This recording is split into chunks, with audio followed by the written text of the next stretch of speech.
Okay, so you find yourself in a wilderness survival situation and you might as well make the most of it. So unfortunately, even in rural wilderness areas these days, cans are very easy to find. So might as well make the best of a bad situation is the way I see it. So we're going to take this can today and we're going to turn it into a stove. And we're going to start off by taking our knife, which we always have with us, and we're going to cut off the top of the can like so. Okay, so you just start by making a puncture and then you go all the way around. And so here we are with the cap right inside there, and you just discard that portion, you no longer need that. If you want, you can squish down the sides and make it smoother, but it's not essential because you don't really interact with that surface. So the next thing you want to do is you want to start cutting around the middle of the can. Center isn't necessary, you don't have to be really precise, and you're going to cut all the way around. So all the trimming is done. We've got two portions here. I've trimmed the lower portion to be about an inch and a quarter shorter than the upper portion. They don't have to be perfect. This one has a slant. It's not essential that they be perfect. So our next step is to score the outside of the can. We're basically making pleats. So you're going to put 2 fingers inside the can and you're going to use your knife. This probably isn't the best knife for the job, but I'm going to make the most of what I've got.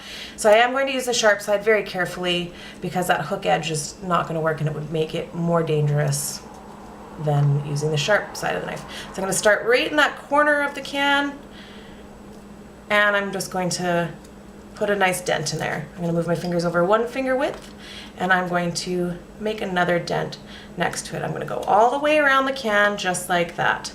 Okay? When I'm done that, the next step is going to be putting a hole right in this shoulder of the can here, okay? So this is a part where things can go awry. So you want to make sure that you put your finger inside the can on the other side of where you're going to puncture. And you're going to use your knife and very gently just wiggle it back and forth. Don't rush this part, just take your time, wiggle, wiggle, and then when you feel it come through on the other side to where your finger is there, then you can stop. You know you've got your hole complete. And there we have it. There's our little hole. It doesn't have to be very big, just the size of a pinhole. If you had a thumbtack in your survival kit, you could use that as well. So once you have all of the scoring done all the way around, your 2 parts of the can will look very much like this. So you've got the pleat all the way around, and you've got about an inch of space between the upper and lower portion. So from here, you're going to put your can together, your stove together. You're going to just wiggle them in, just like that. And you're going to take your alcohol from your first aid kit, and you're going to pour some of that into your stove. A little bit is good enough. And you're going to take your matches, and you're going to light yourself a fire. I'm going to drop the match right in there, because why not? Woo! And that's how you make a stove out of a beer can. A little dab will do ya. And that puppy will boil a pot of water in about 5 minutes, which I think is pretty fantastic. The way you put it out is you take your handy dandy storage container and you drown it. Just like that. It cools down remarkably fast. So once your stove is cooled so that it's cool to the touch, you just remove the top portion from the bottom portion of your can, like so.